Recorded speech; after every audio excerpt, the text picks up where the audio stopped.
LDF അല്ലാതെ മറ്റാരുണ്ട് എന്നുള്ള ബോർഡുകൾ കേരളത്തിൽ എല്ലാ ജംഗ്ഷനിലും ഇപ്പോൾ ഉണ്ട്. അത് മാറ്റരുതെന്നാണ് എനിക്ക് മുഖ്യമന്ത്രിയോട് അഭ്യർത്ഥിക്കാനുള്ളത്. ആ ബോർഡുകളാണ് ഇന്നിപ്പോൾ UDFൻ്റെ ഐശ്വര്യം. പിണറായി വിജയനോടൊപ്പം അദ്ദേഹത്തോടൊപ്പം പ്രവർത്തിച്ച മറ്റ് മന്ത്രിമാരോട് ഞാൻ നന്ദി രേഖപ്പെടുത്തുകയാണ് സാർ. ആദ്യം എനിക്ക് നന്ദി രേഖപ്പെടുത്താതെ തിരുവനന്തപുരത്തോട്ട് എടുക്കുകയാണ് വി ശിവൻകുട്ടിയോട് നന്ദി രേഖപ്പെടുത്താതെ പറ്റില്ലല്ലോ. വി ശിവൻകുട്ടിയെ ലോകം അറിയപ്പെടുന്നത് അങ്ങിരിക്കുന്ന ചേംബറിൽ കയറി ആ കമ്പ്യൂട്ടറുകളും കസേരകളും എല്ലാം തല്ലിപ്പൊളിച്ച് മുണ്ട് മടക്കി കുത്തുനിന്ന് ആനന്ദ നൃത്തമാടിയ ആളാണ് വി ശിവൻകുട്ടി. അന്നാണ് ലോകമാദ്യമായി വി ശിവൻകുട്ടിയുടെ ശുഷ്കാന്തി ലോകമെമ്പാടും കണ്ടത്. കേരളത്തിലെ ഒരു MLA ലോകത്തെമ്പാടും അദ്ദേഹത്തിൻ്റെ ശുഷ്കാന്തി കാണിച്ച ഒരു സമയമായിരുന്നു അന്ന്. ഞാനന്ന് ഈ നിയമസഭയിലെ അംഗമായിരുന്നു സാർ. ഇന്ന് തിരുവനന്തപുരം MLAമാരോട് ചോദിച്ചാൽ അറിയാം. തിരുവനന്തപുരത്തുള്ള ആളുകൾ അയൽവാസികളൊക്കെ വഴക്കുണ്ടാക്കിയാൽ അവർ പറയുന്നത് ഒരു വാക്കുണ്ട്, നീ എത്ര ചീത്തകൾ വേണേലും വിളിച്ചോ, പക്ഷേ ശിവൻകുട്ടി അണ്ണനെ പോലെ ശുഷ്കാന്തി കാണിക്കരുത്, എൻ്റെ ഭാര്യയും മക്കളും ഒക്കെ ഇവിടെ നിൽക്കുകയാണ് എന്നാണ് പറയുന്നത്. സാർ അദ്ദേഹത്തോട് നന്ദി പറയണം. പിന്നെ അടുത്തത് കൊല്ലത്തേക്ക് കിടക്കുമ്പോൾ ചിഞ്ചു റാണിയാണ്. ചിഞ്ചു റാണി എന്ന് പറയുന്നയാൾ ക്ഷീരവികസന വകുപ്പ് മന്ത്രിയായിരുന്നു. കന്നുകാലികൾക്ക് പോലും നയാ പൈസയുടെ പ്രയോജനമുണ്ടായില്ല. ഞങ്ങൾ ചടയമംഗലം തിരിച്ചു പിടിക്കാൻ വേണ്ടി കേരള പ്രദേശ് കോൺഗ്രസ് കമ്മിറ്റിയിലെ നിത്യഹരിത നായകനായ പ്രേം നസീറിനെ രംഗത്തിറക്കി ആ സീറ്റ് തിരിച്ചു പിടിച്ചു സാർ. കേരളത്തിലെ കന്നുകാലികളും ആടുമാടുകളും പോലും പ്രതിഷേധിച്ച ഒരു മന്ത്രിയായിരുന്നു.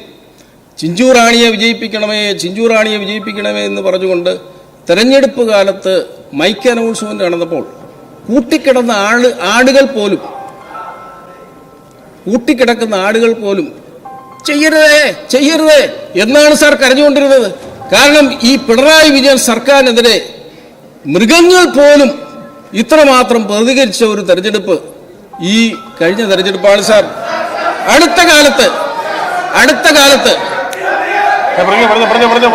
അല്ല, അവര് പറഞ്ഞോട്ടെ, എനിക്ക് പറയാനുള്ളത് മറുപടിയായിട്ട് പ്രതിപക്ഷ നേതാവുണ്ട് സാർ.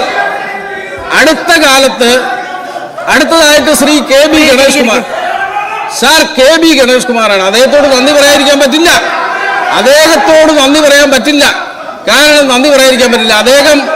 അദ്ദേഹത്തിന്റെ പ്രധാന ജോലി എന്ന് പറയുന്നത് അദ്ദേഹം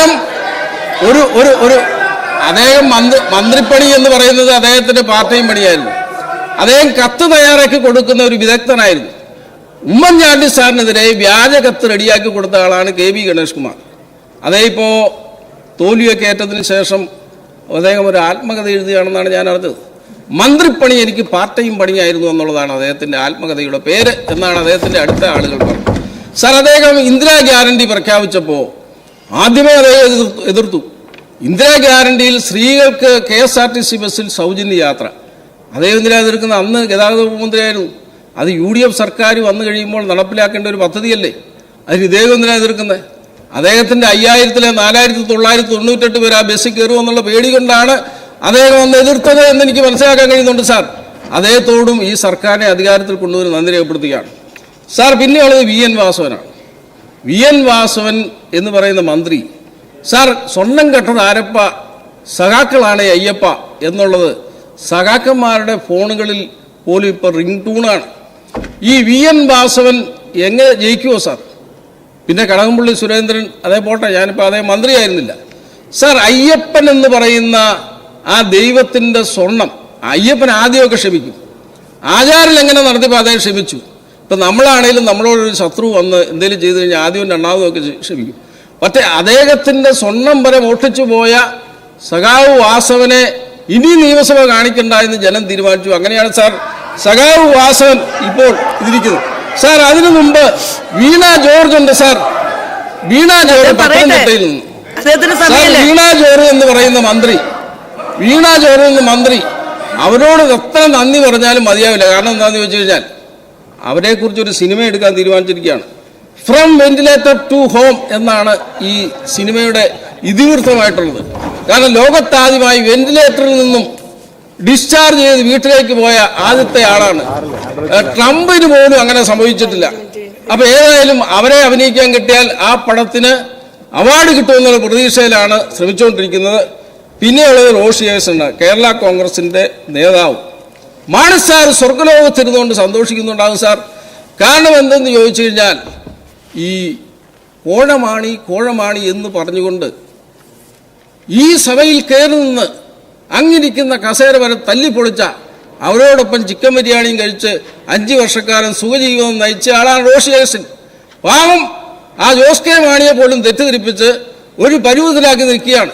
അപ്പോൾ അധികം താമസിക്കാതെ കേരള കോൺഗ്രസ് എന്ന് പറയുന്ന ഒരു പാർട്ടി കേരളത്തിലുണ്ടാകും. റോഡിലിറങ്ങാൻ ആളില്ലെങ്കിൽ റോ പാർട്ടി സിന്ദാബാദ് എന്ന് മുദ്രാവാക്യം വിളിച്ചുകൊണ്ട് അദ്ദേഹം മുന്നോട്ട് പോകും. സാർ പിന്നെയുള്ളത്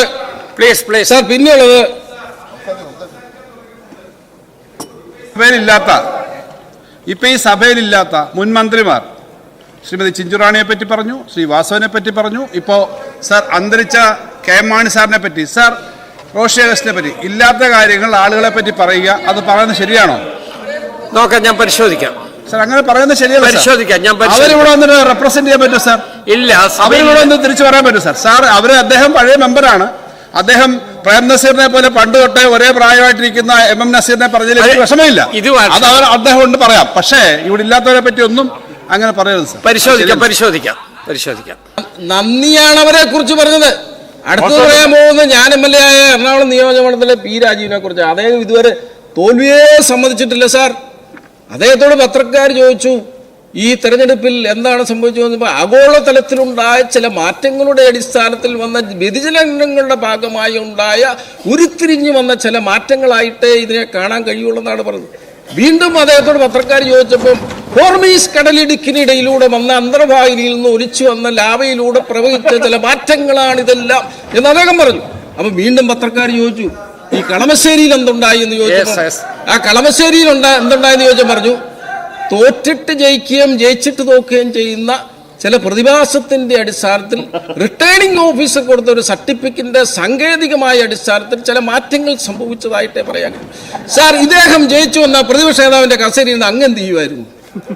അങ്ങ് പിന്നെ ഡിക്ഷണറിയൊക്കെ എടുത്തു വെച്ചതെല്ലാം മനസ്സിലാക്കിയതൊക്കെ പോയാലും, പക്ഷെ എഴുതാനിരിക്കുന്ന ആ പിള്ളേരെന്ത് ചെയ്യാനും സാർ? അവർക്ക് വൈകിട്ട് ഇത് എഴുതി കൊടുത്തില്ല, അങ്ങ് അവരെ പുറത്താക്കില്ലേ സാർ? പിന്നെ ഉള്ളത് ബിന്ദുവിനാണ് നന്ദി പറയേണ്ടത്. സാർ ബിന്ദു എന്ന് പറയുന്ന മന്ത്രി വ്യക്തതയില്ലായ്മയുടെ കാര്യത്തിൽ സ്പീക്കറെ കളിയാക്കാൻ പാടില്ല. ഇല്ല, അങ്ങനെയാണല്ലോ. അങ്ങനല്ലേ പറഞ്ഞേ? അങ്ങനെ മനസ്സിലാവത്തില്ല. അത് ചെറിയാൻ പാടില്ല. ഞങ്ങൾ പറഞ്ഞതേ ഉള്ളൂ. സ്പീക്കറെ പറഞ്ഞതുകൊണ്ട് പറഞ്ഞതാണ്. പറയുന്നത് ശരിയാവുന്നില്ല, വ്യക്തമാവുന്നില്ല എന്നല്ല ഉദ്ദേശിച്ചത്. കുട്ടികളെ കുറിച്ചാണ് പറയുന്നത്.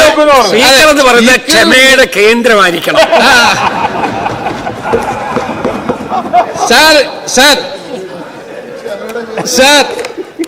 പിന്നെ സാർ ഈ തൃശ്ശൂരിൽ നിന്നുള്ള മന്ത്രി ബിന്ദുവാണ്. ഉന്നത വിദ്യാഭ്യാസ മന്ത്രിയായിരുന്നു. ബിന്ദുവിൽ നിന്നും ബിന്ദുവിലേക്ക് പെൻഡുലം ആടിയതല്ലാതെ ഒരു വിദ്യാഭ്യാസ വകുപ്പിലും ഒന്നും നടന്നില്ല സാർ. പിന്നെ കെ കൃഷ്ണൻകുട്ടി, അദ്ദേഹം പ്രായമുള്ള ആളാണ്, എനിക്ക് വളരെ അടുപ്പമുള്ള ആളാണ്. ഞാൻ അദ്ദേഹത്തെ വെറുതെ വിടുകയാണ്. അദ്ദേഹം മന്ത്രി സ്ഥാനം ഒഴിഞ്ഞങ്ങ് പോകുമ്പോൾ അദ്ദേഹം ഒരു സത്യം വിളിച്ചു പറഞ്ഞു. എന്താണ് വിളിച്ചു പറഞ്ഞത്? ഈ കേരളത്തിലുണ്ടായിരുന്ന വെള്ളപ്പൊക്കം എന്ന് പറയുന്നത് മനുഷ്യനിർമ്മിതമായിരുന്നു പിണറായി വിജയൻ കാലത്തെ. ആ സത്യം വിളിച്ചു പറഞ്ഞ ഒരാളായതുകൊണ്ട് ഞാൻ അദ്ദേഹത്തെ വെറുതെ വിടുകയാണ് സാർ. പിന്നെ ഉള്ളത് അബ്ദുൾ റഹ്മാനാണ്. അദ്ദേഹത്തോട് നന്ദി പറയണ്ടേ സാർ? സ്വന്തം മണ്ഡലത്തിൽ നിന്ന് സ്പോർട്സ് വകുപ്പ് മന്ത്രിയായിരുന്നു. PT ഉഷ ഓടിയേക്കാളും വേഗത്തിൽ ഓടി തിരിയിൽ പോയി മത്സരിച്ചു. തിരിയിൽ പോയി മത്സരിച്ചപ്പോൾ നമ്മുടെ കുറുക്കോളി മെയ്തീനുണ്ട്. അദ്ദേഹത്തിൻ്റെ ക്രിക്കറ്റ് മാറ്റെടുത്ത് ഒറ്റ അടിയാണ് അടിച്ചത്, 6 അടിച്ചത്. മലപ്പുറം ജില്ലയിൽ പോലും നിന്നില്ല സാർ. ഇപ്പം എവിടെയാണെന്ന് കണ്ടുപിടിക്കാൻ പറ്റില്ല സാർ. പിന്നെ അടുത്ത കോഴിക്കോടുള്ള AK ശശീന്ദ്രനാണ്. AK ശശീന്ദ്രൻ ഇപ്പോഴാണ് കാര്യങ്ങളൊക്കെ മനസ്സിലാക്കി വരുന്നത്. കാരണം അദ്ദേഹം മന്ത്രിയായതിനു ശേഷം 5 വർഷം അദ്ദേഹത്തിന് എന്താണ് നടന്നതെന്നൊന്നും അറിഞ്ഞുകൂടാ. നിയമസഭയിൽ വന്നുപോയി, സെക്രട്ടേറിയറ്റിൽ വന്നിരുന്നു പോയി. അദ്ദേഹത്തിന് അങ്ങനെ ഒരു ബോധമില്ലാതെ വരാൻ കാരണം കോഴിക്കോട് ജില്ലയിലെ ഒരു DFO കോഴിക്കോട് ഗസ്റ്റ് ഹൗസിൽ വെച്ച് അദ്ദേഹത്തിനൊരു മയക്കുവെടി വെച്ചു. 5 വർഷക്കാലം നിൽക്കുന്ന എഫക്റ്റായിരുന്നു. എന്തായാലും ആ മയക്കുവെടി വെച്ചത് കൊണ്ട് 5 വർഷക്കാലം നാട്ടുകാർക്കൊരു ശല്യവും മന്ത്രിയെ കൊണ്ടുണ്ടായില്ല. വന്യമൃഗങ്ങളുടെ ശല്യം നാട്ടുകാർക്കുണ്ടായെങ്കിലും എനിക്ക് ഷിബു ബേബി ജോൺ സാറിനോട് പറയാനുള്ളത്, ആ DFOയെ കണ്ടുകൊടുത്ത് ട്രിപ്പിൾ പ്രൊമോഷൻ കൊടുക്കണം, അദ്ദേഹത്തെ ആദരിക്കണമെന്നുള്ളതാണ് എനിക്ക് പറയുന്നത്. സാർ, OR കേളുവാണ് മറ്റൊരു മന്ത്രി. സാർ ഒരു മര്യാദക്കാരൻ, പാവമായിരുന്നു, ചുര ഇറങ്ങി വന്നതാണ്. ഈ ബാലഗോപാൽ പട്ടികജാതിക്ക് പട്ടികവർഗക്കാരുടെ ഫണ്ട് അനുവദിച്ചതെല്ലാം ഇങ്ങനെ തിരിച്ചു പിടിച്ചു. ആരെങ്കിലും ചെയ്യോ സാർ? കേരളത്തിൽ എത്ര സാമ്പത്തിക പ്രതിസന്ധി വന്നാലും പട്ടികജാതി പട്ടികവർഗക്കാരുടെ ഫണ്ട് ബഡ്ജറ്റിൽ വകയിരുത്തിയതിനു ശേഷം തിരിച്ചു പിടിച്ച ബാലഗോപാലാണ് ഞാൻ പ്രസംഗിക്കുമ്പോൾ ഈ തർക്കം പറഞ്ഞുകൊണ്ടിരിക്കുന്നത്. സാർ സമയം കൊടുക്കുന്നത് പട്ടികജാതിക്കാരുടെ കണ്ണീരിലുള്ള സർക്കാരാണ് സർക്കാർ. ഈ സർക്കാർ ഫണ്ട് കൊടുത്തില്ല, അനുവദിച്ചതിന് ശേഷം തിരിച്ചു പിടിച്ചു. സാർ സമയം തീർന്നു. സാർ പട്ടികജാതിക്കാരുടെ ഫണ്ട് തിരിച്ചു പിടിച്ച ആളാണ് ഇദ്ദേഹം. സാർ എനിക്ക് അവസാനം നന്ദി പറയേണ്ടത് എനിക്ക് സാർ മഹേഷിന്റെ 1.5 മിനിറ്റ് ഉണ്ട്. പിന്നെ പക്ഷേ ഇവിടെ പെർമിറ്റ് ചെയ്തില്ല. അതിലും കൂടുതൽ 2 മിനിറ്റ് തന്നാൽ അങ്ങ് നല്ലവനാണെന്നും കൂടെ ഞാൻ പറഞ്ഞേക്കാം.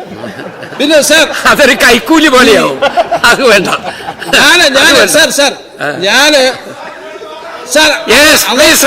പട്ടികജാതിക്കാരുടെ ഫണ്ട് വെട്ടിപ്പിടിച്ച ആളാണ് ഇദ്ദേഹം.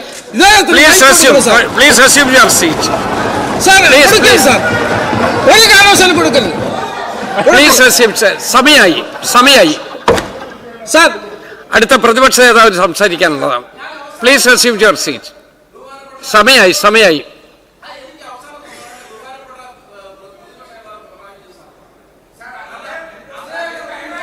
തീർന്നു. സമയം കഴിഞ്ഞു.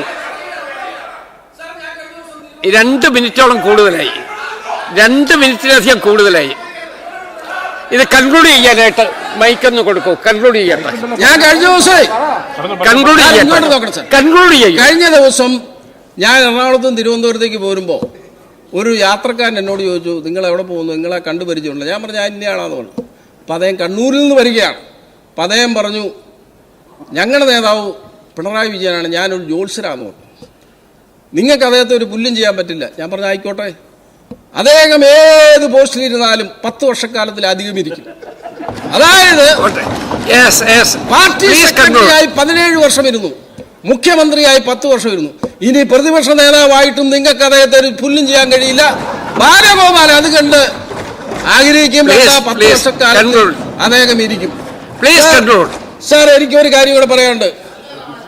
അങ്ങ് 10 വർഷക്കാലം കേരളത്തിന്റെ മുഖ്യമന്ത്രിയായിരിക്കുമ്പോൾ അങ്ങ് കരിമ്പൂച്ചകളുടെ നടുവിലായിരുന്നു. രക്ഷാപ്രവർത്തനം നടത്തുന്ന കരിമ്പൂച്ചകളുടെ നടുവിലായിരുന്നു അങ്ങ് ഭൂമിയിൽ ഇറങ്ങുമ്പോഴാണ്. അല്ലാത്തപ്പോൾ അങ്ങ് കാർ കയറുമ്പോൾ കറുത്ത കാറിനിടയിലായിരുന്നു. അങ്ങ് പാർട്ടി പ്രവർത്തകരെ കാണാൻ തയ്യാറില്ല. അങ്ങ് സാധാരണ മനുഷ്യരോടും മൈക്കിനോട് പോലും യുദ്ധം ചെയ്ത ആളാണ്. അപ്പോൾ അങ്ങനെയുള്ള ആൾ 10 വർഷക്കാലം പ്രതിപക്ഷ നേതാവായി ഇരിക്കട്ടെ എന്ന് ആശംസിക്കുന്നു. അങ്ങേക്ക് ദീർഘായുസ്സ് കിട്ടട്ടെ എന്ന് ആഗ്രഹിക്കുന്നു.